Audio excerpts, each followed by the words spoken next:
get in now to live competition that is going on this weekend. We've already had 2 semifinals in the books. We had Asia, we had North America East. This weekend, this is one of my favorite weekends. Whenever Pacific/Oceania goes, we're going to have the Torian Pro, and we have the North America West semifinal. Now, the great thing about this weekend is that you pretty much have round-the-clock coverage with some breaks to eat, maybe take a nap, starting Thursday evening and going all the way through Sunday. Because if you're here in North America, Oceania gets started Thursday 4 p.m., 5 p.m.-ish. So you can watch that competition. And here's the cool thing. Torian Pro, and we're going to hear from Jeremy Austin here in just a second, they will stream every heat of every event. And they put on a really good quality stream down there. It's going to be Jeremy Austin, Pip Malone, Bella Martin will be doing sidelines. They're going to have some guests in the booth. It's going to be a fantastic production. Every heat of every event. So it starts Thursday. You can watch all that. Jeremy is ready. He's locked and loaded. And then they will conclude Saturday evening here in the United States, and then obviously Sunday local. And then North America West kicks off on Friday with the podcast coverage, and then full coverage starting Saturday and Sunday. Lauren will be in the booth along with Adrian Conway. And you got Mike Arsenault. Yeah. The sideline reporter. Mike Arsenault, man, that guy is hard to beat. Mike Arsenault down on the sideline. That's a good crew that you guys got there.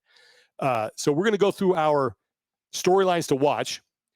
And I talked to Jeremy Austin the other night about the things that he will be paying attention to in Oceania. Before we get to him though, what are the things that you guys, anything you're looking forward to in Oceania? I'm really looking forward to watching that super team. Yeah. That's going to be cool. And then of course, anytime Ricky Garrard's out there, see what he can do. He and Jay Crouch, that should be a good battle. Yeah, the men's field is particularly deep with veterans, and the women's field is particularly deep with up and comers that could break through. Those are just like the big picture stuff. Whether it was Caitlin hoping to break through after just missing out last year, Maddie Sturt trying to get back. Oh my gosh, who are some of the other ones? Gracie Walton. Yeah. Gracie Walton, even like Georgia Pryor, who's been kind of there, just hanging on the cusp for quite some time. A lot of good opportunities on the women's side, and then I just think just a slobber knocker for the men, and the extra spot being there for them is paramount, I think, for the men this year. Yeah. All right. 3 go for the women or 4? 4 women and 4 men. 4 for both. Okay. Yeah. And then teams is it 5? I have it right here. Hold on. I've written it down. 3 teams. 3 teams. Yeah. Okay. Well, without any further ado, here is Jeremy Austin getting the set for the Oceania semifinal. Let's welcome in the Australian mayor of CrossFit, Jeremy Austin. Jeremy, how you doing? I'm good. Thank you, buddy. How are you? I'm doing great. I appreciate you doing this. I know you have a busy weekend ahead of you with the voice. So we'll try to keep it talking at the minimum. So, and just mentioned it before, but you guys are broadcasting every heat, every event, this entire weekend at Torian. I know you're super fired up about that. Really fast, who's on the broadcast with you? So we've got Pip Malone, obviously 2-time game competitor back in the day, and we've got an American coming over. So Bella Martin is going to be joining us on the sideline for the first time.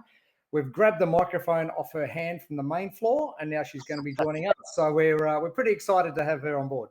Well, I'm looking forward to it. We always have a great time watching competition in Oceania, and we were just talking about it before we started here. But the atmosphere at Torian is second to none, and I know let's come off broadcast. So really looking forward to watching the action down there. But let's get your best storylines here that you're going to be paying attention to this weekend. And we'll start on the men's side. What's the main storyline that you'll be watching unfold in that side of the competition?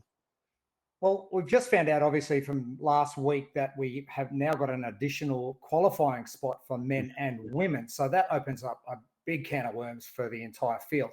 So Ricky Garrard coming back to competition is obviously a massive headline. Jay, can he go 3 Torian Pros in a row? Bailey Martin is obviously going to be there as well. But then we sort of go, well, who's going to grab that number 4 spot? So it could come down to the youngster coming through, Pete Ellis. Can Jake Douglas get over those niggling injuries, especially that lower back injury that he's been going through? Or is there someone completely different that jumps out and takes that 4th spot? Because you would assume that those top 3 are probably going to do pretty well, but I think that 4th spot is really up for grabs. Over on the women's side then, best storyline from them. Well, the women's storyline for Oceania is like obviously no Tia, no Cara, no Ellie, no Jamie Simmons. And it's just like no Emily DeRoy either. And it's like, oh, hang on a minute. This is going to be blown wide open. Can Maddie Sturt come back and make her 5th games appearance? I'm hoping she does. Grace Walton, she comes second in the Open. Has she done enough now to cement herself as a top 4 competitor in the Oceania region? That 3rd and 4th spot, does Caitlin Van Ziel grab it that she couldn't grab last year and do something with it this year? The 4th spot again, does Julia Hannaford put her hand up? Are we going to see someone like Daisy McDonald, Gemma Hoke? We've got no Bailey Rogers in the field this year, pulling out due to injury as well. So there's a lot of experience that we aren't going to be putting on show in a couple of days' time here at the Torian Pro. And I'm excited to see the shakeup of what's going to happen, especially with day one. And we just go, okay, where are things going to settle down for these girls? And we've saw it in Europe and with Asia as well. Half the workouts coming through for the final day of competition, anything can possibly happen. Yeah. So it's going to be really exciting for female competition for sure. It seems like there are, as you mentioned, there's some definite favorites on the men's side, but is there a consensus as to who's the favorite on the women's side right now? Well, you've got to go on experience in the Open this year and with quarterfinals. And I think Grace has really got the runs on the board. She's done her homework. She's had holes in the past. She's gone away and she's fixed them slowly. And I don't know if you've been watching her social media over the last sort of 3 or 4 months. She's been posting some really good photos and some videos of her way back in the day when she started. And she's going, this is what slow progress looks like. And it's the way it should have been done. And we found out a couple of years ago that she had the first event, which was the King Arthur event. And muscle-ups were a massive issue, but she went and fixed them. Comes back, okay, it's cool. Muscle-ups aren't a problem anymore. So she's going away and fixing things slowly. I'm surprised she actually put her hand up this year and went, okay, here I am. I thought she might just slide under the radar a little bit and then surprise everyone at the end, but she's coming with a blaze of glory. Let's go to the team side of things now. I know a lot of people are really excited to see what that super team down there with Saunders and I'm drawing a blank right now.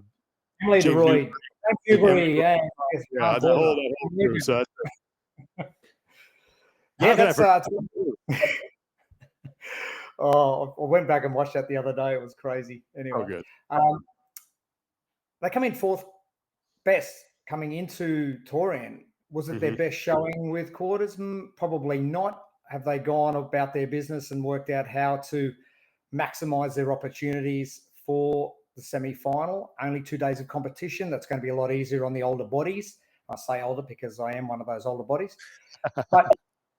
But I think you're going to find that those 3, Cara, James, and Khan in particular, are going to be sort of minimizing the damage that they have to do to their bodies, whereas Emily's this spring chicken that she's still bouncing around. But she's probably going to lack a little bit of experience. So she'll bring something to the table that the other 3 can't, and vice versa. So I think it's probably going to work out pretty well for them. Are they going to qualify? Well, we just don't know because there's possibly 5 teams, 4 teams that are in the mix for those top 3 spots. Arbourside with Laura Clifton, they're going to probably do some really good stuff. Holly Honey, Tremaine Jensen. Jack Fleming is the new guy coming into that team. So really, he's the untested one. He came 30th at Torian 2 years ago as an individual. So he's now into that team, but they qualified first. So they're probably looking pretty good. If you're going to qualify ahead of Torian, Mayhem, and also the Raw Iron Thunder team, then you're probably going to be doing okay. So are we going to see something from someone else? Potentially. 5 events only. I was a bit surprised when that came out. There's only 5 scored events. So it's opportunity for maybe another team to take some points off one of those top teams and book their ticket to Texas. Yeah. All right. Other than those 3 things in the 3 divisions, what's something else that you're going to be paying close attention to, regardless of what division it's in, that maybe we haven't talked about yet? Old people. Go on. We're going back to my caliber now. No, I did a little bit of research, and from the 2014 regional, Pacific Regional, way back when, there are 15 people in the individual male and female field that are competing over the 3 weekends of semifinals. 15 Okay, so people. 15 total from 2014. This is just individuals. I'm not even talking team. Mhm. There is one guy who made it in 2014, Nick Fuentes. His next appearance at a semi-final or regional event is this year. So he's had a 10-year break and he's coming back to compete. So we've got so many people coming in. Rob Forte is back in individual competition again. Alethea Boone is back again. It's going to be absolutely crazy. It's almost like you've got this old crew, then this massive gap, and then all these youngsters coming through. So there's this 20 to 30 age group that they've just missed. And I say old because now Ricky Garrard has ticked over that 30 age as well, because he went 30 a couple of days ago for his birthday. So there's sort of that middle section that's been missing. So it's going to be interesting to see how the old dogs kick on. We just need Chad McKay back now, and everything will be. Oh, please. Yes. Because Go ahead. I was just going to say, Ricky's brother Ben is now back competing as well, and he obviously made the games back in the day, and the invitational team as well. So it's like this old guard coming back, and can't wait. Does Forte have a shot? Honestly, I wouldn't put it past him. I wouldn't either. Like he can do everything. Can he do it faster and efficiently as everyone else? Like, he's 37 years of age, but he's still finishing top 20 in quarterfinals every single year. And he just goes, no, not my year, not my year. I'm going to go team this year. But he goes, this year, he goes, I'm just going to have a crack and see what happens. Like, I honestly would not be surprised. So here we go. Put it down first. Rob Forte could potentially make the games. That would be fantastic. I would love that. No discount experience. It matters. Oh, never. That would be a good class. Well, you throw it over to the team side of things as well with Khan, Cara, and James. Like, you can't beat experience, and they know what it takes. They've been there, they've done it a million times. So you just never discount experience at all. Yeah. Well, that's a great stat. 15 people from 2014 are in the semifinals. I know Cole Sager's one of them. He's going this weekend too. Be shocked if same situation. Cole finds a way to make it in there as well. But it's going to be a really fun weekend, and we're certainly looking forward to watching the broadcast, listening to you and Pip and Bella on the call. And I know you guys are, you put yourself through it. And the community certainly appreciates it because you do every heat of every event, and it's always a lot of fun. So everyone needs their time in the sun and time to shine. So like, you know whose family member or grandmother's watching, and all they want to do is see their granddaughter there in lights, and it's good to highlight what they've done to get there. So I'm more than happy to do it. Jeremy, thanks a lot for taking the time to do this. Best of luck on the broadcast. We'll be watching, and I love that stat. That's going to be something I'm definitely keeping an eye on in these next 2 weekends. So. Old people, yes. Right. Go old people. All right, man. Good luck this weekend. Thanks, buddy. Big thanks to Jeremy Austin. That guy is going to be busy these next 3 days. Like, they're doing every heat, every event. Jeremy's going to do it. That guy's a machine. But just to clarify on that stat that he said about, I thought he meant 15 everywhere. It's just 15 athletes who competed in 2014 at the Pacific semifinal alone are competing here in the Torian Pro. The Pacific That's regional. crazy. That is nuts, right? That's what was it for? Did that include teams too? Yeah. Oh yeah. Okay. Sure. Absolutely includes teams. Oh, because I was going to say, like, if it's for individuals, that's 25% of the field has been around a decade, which is crazy. But even still, you go teams, that's what, like, I don't know, still a lot. I can't do the math right in my head right now, but we talked about Rob Forte. He's gonna. Jeremy mentioned him, and and then as I said, you just get Chad McKay out there, and it's gonna feel like 2015 all over again. Oh my gosh, get the big rig out there, the original big rig. He was the original big rig. That guy moved. It was insulting how well that guy moved for a big man. Yeah. Oh, dude, I remember thinking, like, I can't remember what it was. It was maybe 2010 or 2011. I'm like complaining, like, oh man, us tall guys. And then Chad McKay walks by and he used to do a super wide squat. Yeah. like a particularly wide squat, but his overhead movement was super efficient. And I was like, actually, never mind. Yeah. Uh, Well, and the dude could run. Like, he won Pendleton. yeah. Yeah. It was a shame that he broke his collarbone. What was it, 2015? He got hurt, and he was actually doing really well. He was on track for his best. It was on heavy DT. Yeah. He Mhm. broke his first rib, I think, or his collarbone. Ugh. Yeah. All right. Well, let's get now to North America West, because there actually is an athlete competing on the men's side who was in 2014 regional, and that was Cole Sager. And we'll have an interview with him up separately on our YouTube channel that you guys can check out. He had some great things to say about his career and competing this weekend. But we're going to go through our top storylines, and these are in no particular order. But the first one that I put down, just to set the table here, we have 9 men, 8 women, and 7 teams going here, Tommy. Mm-hmm. Scope of possible qualifiers, something you wanted to talk about.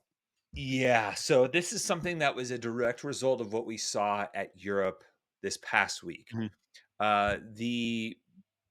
And my prime example of this is Callum Clements. Mm. So you look at what Callum did on the final day. He went from 23rd place on after Saturday to 9th, 1 point back of 8th at the finish.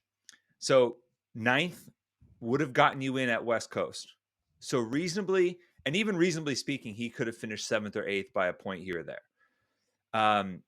Because he didn't win any of the events. So seeing this type of comeback actually take place means that what's possible with this 3-event Sunday format and a highly competitive field makes kind of the scope of covering potential qualifiers throughout the weekend, to put it as Jeremy Austin would, an entirely different kettle of fish, right?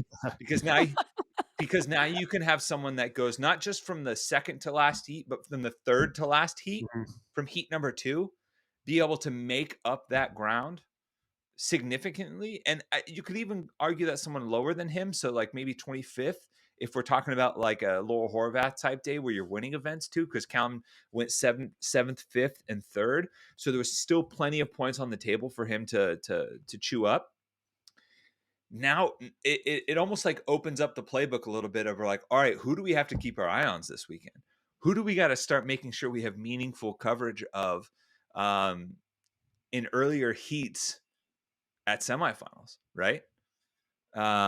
Where the scope wasn't that wide in the past. Yeah, one time prior to this year, prior to this extended like invite situation when we only had 5 per semifinal, I mean, the furthest someone came back, I believe back in the day, was Zeke Grove in Oceania. And they had to fish that guy out of the crowd to tell him like that he had made it, right? Yeah, he was like 11th or 12th coming into the event. He won it, thought it was, just for shits and giggles, and 2 wobbly pops in his hand later, he's suddenly getting called down to the to the floor to accept a games invite. And it's like, oh, okay, like that's cool. Someone from a previous heat. Now it's like, let's double that. And to me, that's just crazy, awesome, intriguing, complicating, all of the above. But it certainly kind of rewrites a little bit of what's previously been known at semifinals. Yeah. Well, the next one I have written down here is, what will we get from Justin Medeiros? Because there is, I think recency bias is very big in this sport. And it's all about, okay, Jeff Adler's the guy now, along with Roman and Ricky and Pat Vellner and Brent Fikowski. This guy has won the games twice. He, it seems like, given what he has done so far this season, that, he's back on track. But it was last year at semifinals in Pasadena where we first got the idea that, wow, maybe he is not where he needs to be. He did not ever look like himself. Very interested to see what he looks like now here at the semifinal, because while, he has won the games twice, we have never seen a former champion get dethroned and then come back and win again. Yeah. And do you think he's going to be on the podium? I mean, I don't know. At the games? No. No, it's semis. Oh, absolutely. Yeah, I do actually. Well, I think if this takes a little bit to unpack. One of the and I guess it kind of depends. So like what version of Justin we're going to get. One of the hallmarks of Justin's run for those 2 years, and I would even say the initial qualification year when he went through the Fulty 150 and then made it to Aromas and finished on the podium, was that he didn't really make mistakes. Right. That he may not have hit the home run or won the event, but he was really good at kind of like hanging back for a little bit and making an opportune moment pay off for him with well-timed pacing and execution and not making the big blunder. And in moments like you go back to Rogan, I believe it's 2022 or 2021, where like he had to make a lift on the barbell complex to fend off and catch Pat Vellner. He did. He executed in those moments. And last year it felt like we missed that a little bit. Yeah. There were maybe lapses in focus or maybe just like the lack of confidence or whatever it may be, that execution wasn't quite up to the standard that he had set for himself. Mhm.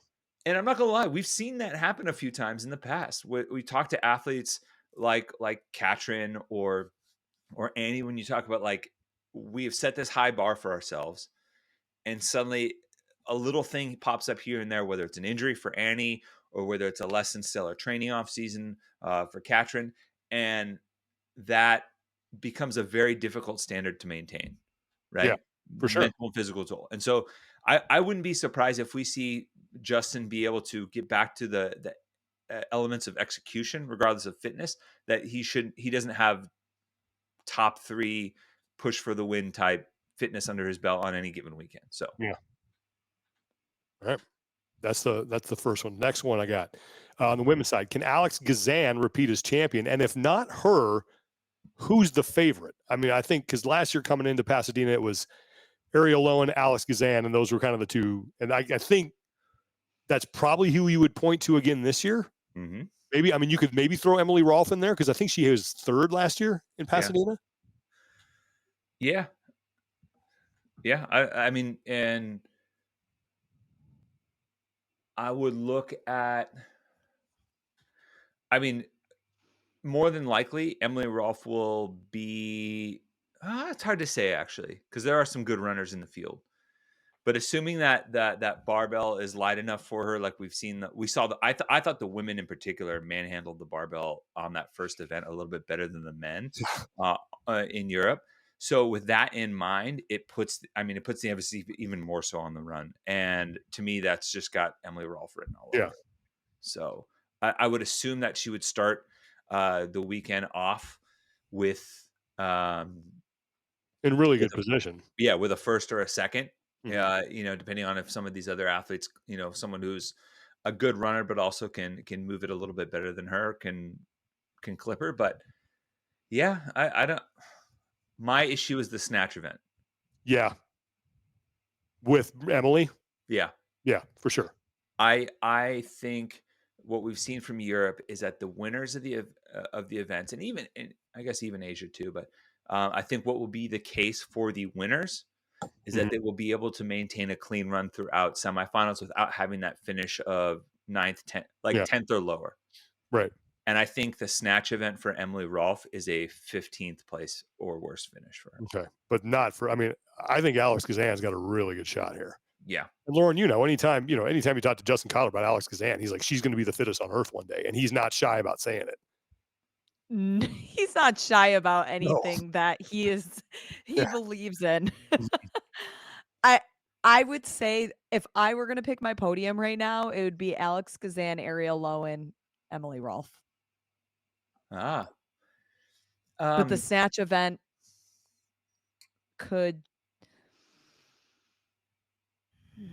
Yeah, I got a bit of a sneaky bounce back pick. What I think someone that would do quite well is a Sydney McAlishan. Okay. I was just looking at her name too. I know she didn't have the run at semifinals last year and obviously missed out on qualification. And it felt like there was maybe a little bit of a regression. But I look at some of the things that she does really well, particularly with upper body pulling and some of the gymnastic stuffs in that capacity and how they can impact the rest of the workouts. I think this is a good bounce back year for her. Yeah. Wouldn't be surprised if she's pushing up for one of those podium spots. All right, we'll staying on the women's side. Another storyline I have: will Olivia Kerstetter take the next step? And I'm efforting her results, but What do you mean by that? so she's been making it. Younger athlete, like she's been making it, right? But she has been, and I'm trying to call it up right here. So she was well.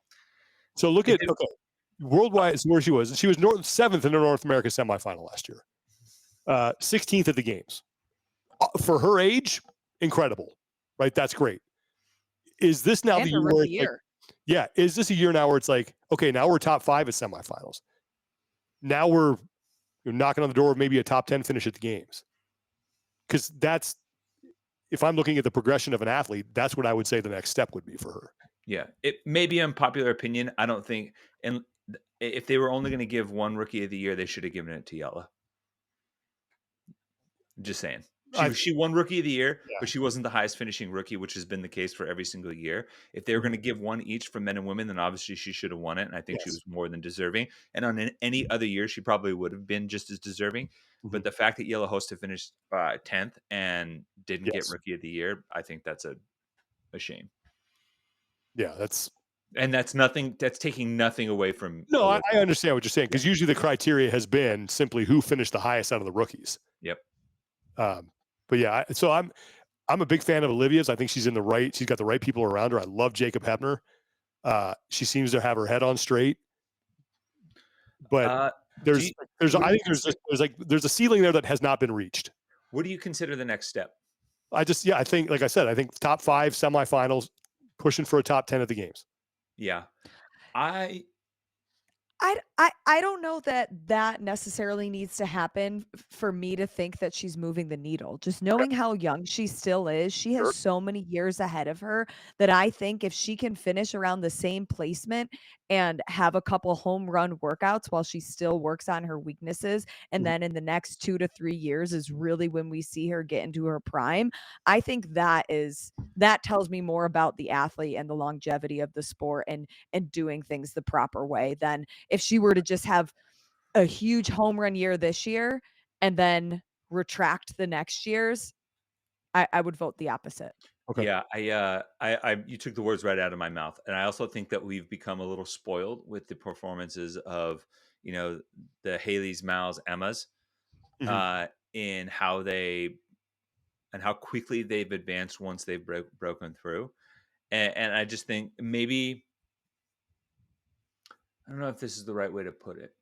It seems like Olivia has a really healthy balance. And with that, doesn't put the pressure on to make those leaps and bounds immediately in the same way that we've seen before. I'm not trying to put pressure on her. I'm just no, totally. It's a valid question, right? You see someone break through very early. They have a tremendous year. All right, what does year 2 look like? Yeah, it's part of the sports conversation, and but I also think that we can, touching back to that recency bias, we can get caught up in that for better or for worse. And sometimes we're like, oh man, 17-year-old qualifies for the games. All right, next year, let's go. Let's see what's going to happen, And it's like, maybe that's just not, maybe that's not the goal for her this year. All right. Next one that I have is, can Vellner and Fikowski continue their recent string of success? Now, the first word I used was resurgence. I don't think that's right. So I said recent string of success. And if you look at what Vellner has done, let's just talk in-person competitions. Wodapalooza, 4th. Rogue won it in 2023. 2nd at the games. 1st North America West semifinal. And then Wodapalooza the prior year, 3rd. He has been on a tear. And Brent Fikowski's had sort of a similar kind of path as well. And just really interested to see, now we're back in in-person competition. First time we've seen Pat and Brent since Wodapalooza. So what is it? Are we getting more of the same? And I'd be willing to bet we are. I think we will. This sounds weird.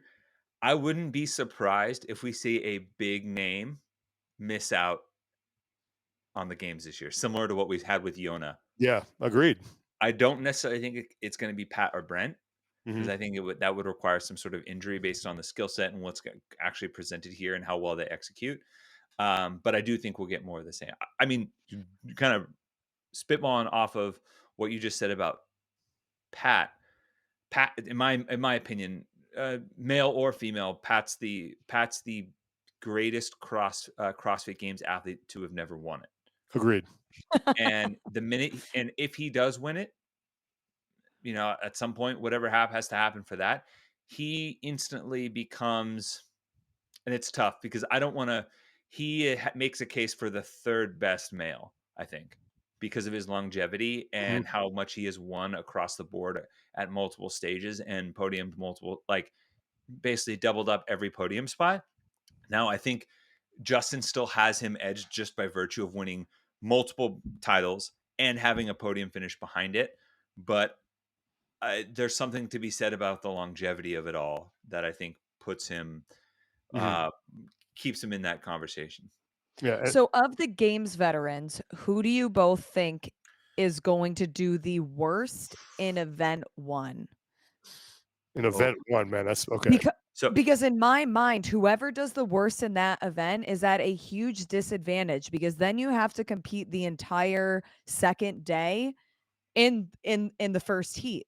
And then they don't reseed until one more time, and it's not even before the final event. So the disadvantage that you're in, if you put yourself in a hole early on in the first event on the first day. Sam Dancer. But he's a good runner now. Is he? Okay. He's a Runs on the surprising beach all the time. But it's like, he's a surprisingly good runner. We'll have to Especially see for his size. Yeah, how that translates over, because I know he's been putting in miles and doing a lot of work down in San Diego, especially running on the beach and doing their run clubs with Bickle and the crew. But I let me look at this. We're talking men. Yeah, men. No, we could talk women too after. Spiegel. I think Spiegel, but that's the thing. I think that the nature of the comeback that I talked about last week, and how we saw athletes like Uldis and Luca, who were your 1-2. Uldis won 2 straight events and didn't make it. Yeah. Right. I guess I'm speaking in the sense that it just puts you at this disadvantage. Even when I was talking to BKG, and I mean, is this his 11th consecutive games? I think so. Yeah. It's his okay. 11th. And just talking to him about the structure of the schedule and the programming, he was talking about, even with all of his veteran experience, the mind fuck that it puts you in going into the final day, having 3 of your events, half of your events left. It's something that these athletes aren't used to because of the way we normally program and do the scheduling. Yeah, but I also think that can go both ways, right? For the younger athletes, like you look at what happened to Colin Bossard, dropping from, he was solidly in a qualifying position, starting the final day and didn't make it. I think if you're younger and you don't have this experience and you're looking at in your top 10 after 3 events, you can get lulled into a little bit of a false sense of security, because that's true. One day remains, but it's 3 events. Exactly. It's like the meme of it's like the photos of people that like don't know disaster's about to hit them. It's like the kid standing there with the ice cream cone, and there's like a dog like leaping at the ice cream cone over their shoulder. Like I think ultimately that that mental state will benefit the good athletes long term. That's also why I think Vellner and Brent will be fine. Yes, agreed. Next one I have written down, and this is just, I mentioned Sam Dancer. I have him circled on event 5. Last week in Europe, we had a Masters athlete win that event in Bronislaw Lankowitz. I think this week we might have a Masters athlete win event 5. Yeah. I mean, this is interesting because I think there are some. I'm curious to see how Bill Leahy does on this one. Yeah, he's got such pop to him. That if he's been obviously working on the aerobic capacity behind him, then he could wow some people there. I think Tudor Magna in the same way. The guy that snatched 320 last year. Yep. Certainly has the capability. I think a sneaky pick for this, a guy that I know that is particularly strong. He's young. He's maybe an up and comer out of like the Utah area. Drake Lewis is particularly strong with that lift, and could do some damage there. But yeah, ugh. I mean, Sam is so good. Sam could no hook grip barefoot snatch that and be fine. I know. Yeah, I He don't. might actually go out barefoot. I don't know. John Wood's very strong too, very snappy Yeah, on that. But yeah, that's gonna be a fun event to watch. But that was the one last week where again had a Masters athlete win it, not even out of the final heat. Could happen again this week. And then then second to last one I have here for the individuals, the last one for the individuals is Sam Kwan. What are we gonna? Which Sam Kwan is going to show up? Last year it was he went. He's coming off a third place finish at Wadapalooza, but before that, 15th at the games. He was third at the North America West semifinal, 8th at the Rogue Invitational in 2022. So, are we going to? He's like Bjorn Carl Gudmundsson. I just expect him to be there, and I always overlook him. What I expect from Sam Kwan, it sounds so weird to you, but I'm putting it in Europe terms. He's going to be somewhere between BKG and Heinrich Happelainen from last week. Okay. It's a good comparison. Like Heinrich never, until the end when he won that last event, never really jumped out and grabbed you, right? Yeah. Him and as an athlete in general, his demeanor doesn't, Right. he's not a spotlight demanding guy. You're like, oh yeah, him. But he finished solidly in third. Mm-hmm. And at the end of the week, you're like, oh, 8th, 5th, 7th, 5th, like just steady. He had a 21st, bounced it out with a first. And then, the bottom end being BKG, where you maybe have to struggle and fight back a little bit to get back in. Yeah. To me, that's where Sam's skill set at the semifinal level nets out, I think. I think that's a good comparison. Yeah. But also, do we think Danny Spiegel's gonna break the snatch event record? Could. I mean, I think candidate. a very good chance to. Yeah. So what about Kelsey Keel? Her too, yeah. Chance. That'll be a good matchup. I hope the two of them are in the same heat. I hope they're in lanes right next to each other too. Just give the people what they want. Just put them out there in the heat by themselves. Yeah. Yeah. Just throw them out there. Exactly. That'll be that event was fun, man, and it definitely surprised. I would not have circled Elisa Fuliano as the woman to win that out of Europe. Yeah, and it was kind of necessary, right? Because she was on the outside, and it was. Yeah. I mean, she's such a good story, right? Like she's someone that has just battled back from whatever it is, and like she has that time is ticking mentality. I think just in general because of her autoimmune was like rheumatoid arthritis. Yeah, rheumatoid arthritis in 2021. Yeah, so she knows that her runway is a little bit different than everyone else, and in that event, her runway was narrowing, and she needed to not hit a home run, and man, impressive. Yeah. And then the final one I have, and this has to do with the teams. First look we're going to get at the new Invictus team in person for the first time. What do we see from them? Are they the ones that were like, yep, see you? It's going to be you guys against the Noah Olson squad when we get to Fort Worth. Yeah. I feel like the past 2 years, our prediction for teams have not been correct. Well, I think people got really enamored with a couple of years ago with the Reykjavik team because of the star power. And then the same with the Proven team last year. Yep. It's like the star power. I need to stop focusing on it. Well, remember, we had that thing about quarterfinals is that if you do well, quarterfinals has been a pretty good predictor for success at the games. Mm-hmm. I think it's like the past 3 years, if you finish first or second, the eventual winner finished first or second in quarterfinals. Mm-hmm. It's a small sample size, but it's still. Yeah. Also, Invictus has 4 teams in the field. We need to have like an Invictus Oslo throwdown. They have Invictus Unvexed, Invictus Unbroken, Invictus Unconquerable. I think they're just like we were talking about in Big Trouble in Little China, where like to make their qualifier, they just threw like Chinese in front of it, like it's a Chinese secret or it's a Chinese magic. They just threw in front of some like adjective, and like, all right, unbroken, unvexed. They're playing bananagrams. They'll have a good contingency there too in the stands, like that. Those fans represent, sea of green. It'd be cool to see that again. I want to say between Rhino CrossFit at CrossFit Querétaro and Invictus, They have something like almost a third of the team field because they all have multiple teams. But impressive. Damn. Well, it's going to be fun.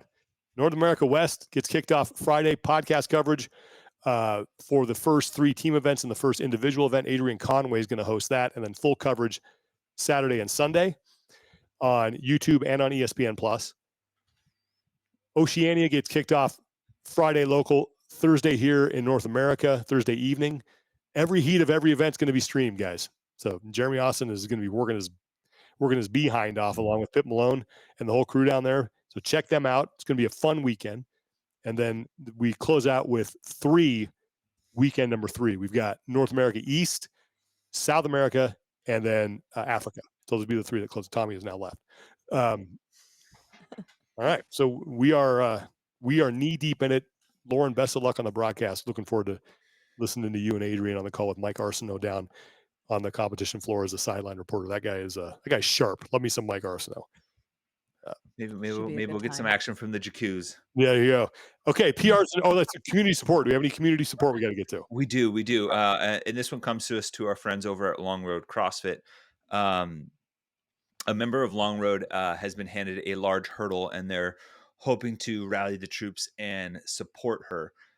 This member and her husband, who are regulars at their 9 a.m., were in a car accident just prior to the open.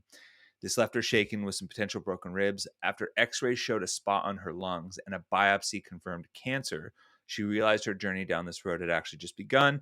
While prepping for a lung surgery to remove the upper third of her right lung, another mass was found on her brain. As of today, she has had major brain surgery to remove a large mass, completed 5 days straight of radiation, just completed her first IV chemo treatment. She still has multiple treatments, a lung surgery, and of course, all the unknowns that come with the road ahead. Obviously, this is a tough and scary progress, but they reported that she's never once wanted to be the center of attention. However, she's turned some heads at the hospital with her miraculous ability to bounce back with little to no side effects to surgery or treatments. She's crushing it, obviously, with the ability to do that. And she attributes all of this to her faith and fitness and family.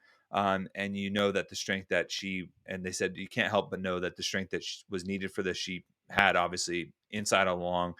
She's not the person to ask for help, but she is the person to jump at an opportunity to help others.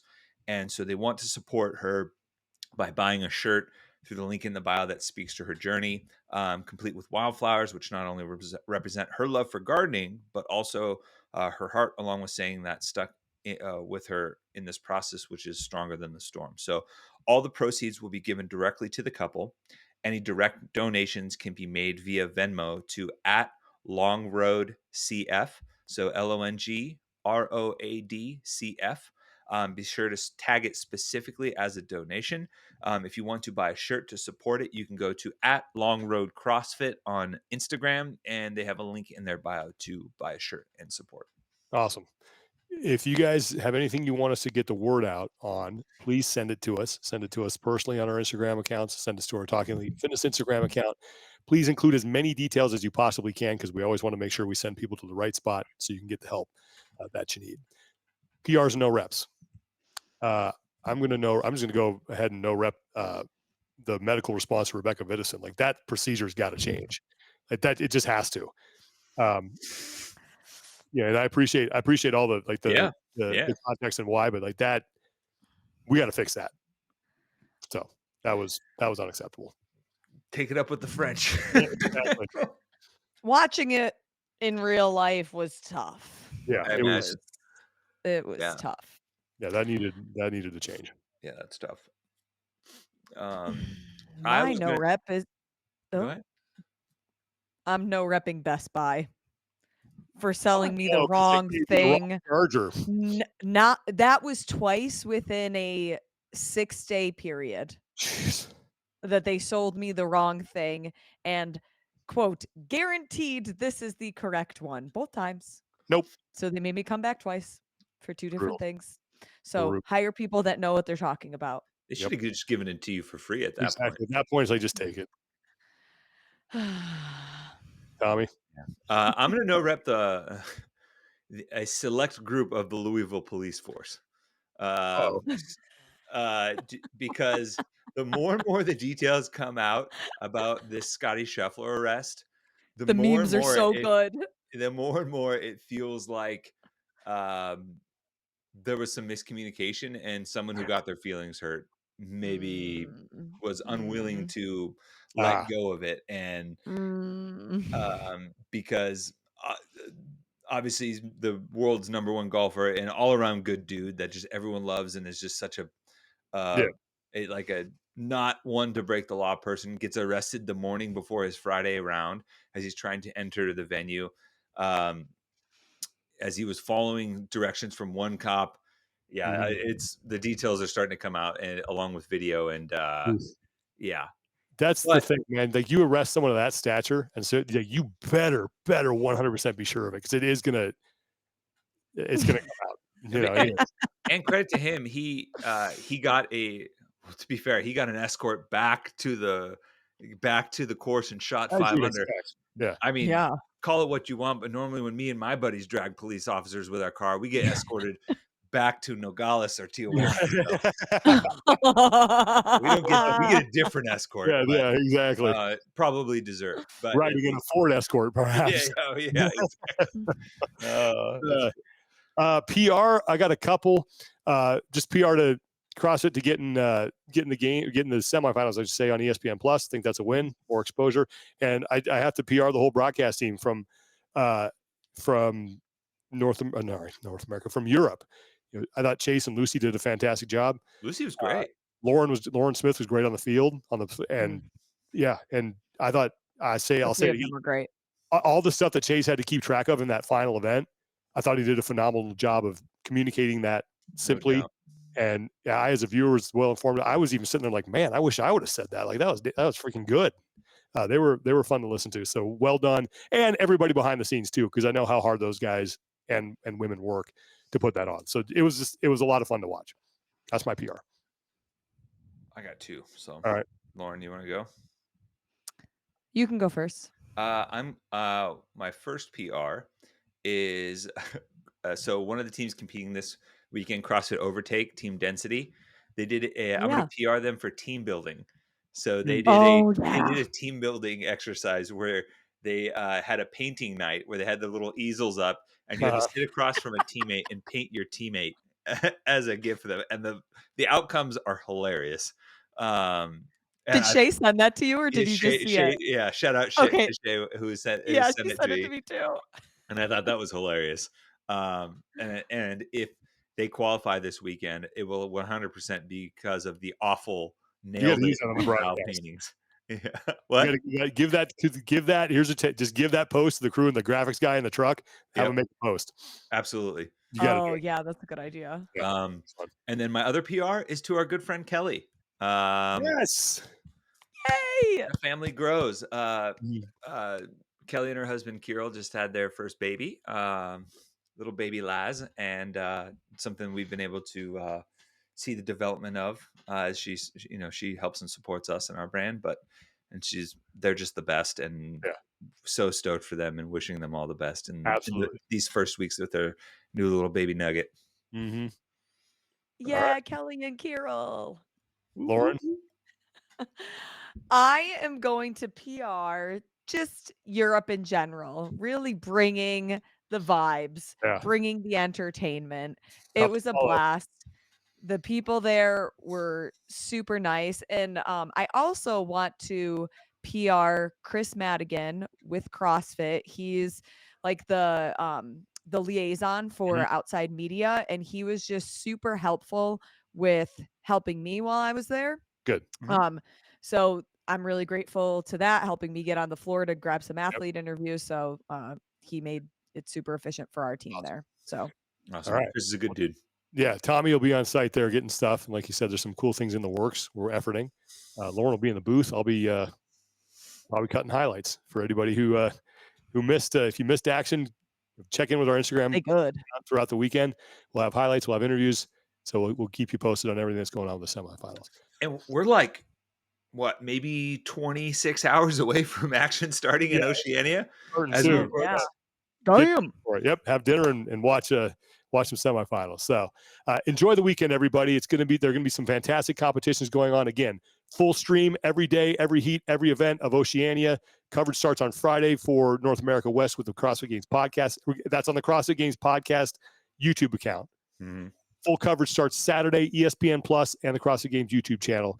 Lauren Khalil, Adrian Conway, and Mike Arsenault have you covered there. So, all right, everybody. Thank you so much for watching. Thanks for listening. Have a great weekend watching some semifinal action. Hopefully everybody who's competing stays safe and there's no controversy and we can get our next group of athletes to the CrossFit Games. Hey, a guy can dream, can he? All right. Yeah. Lauren Khalil and Tommy Marquez, I'm Sean Woodland. Take care of each other. Be better. And we will talk to you guys next time.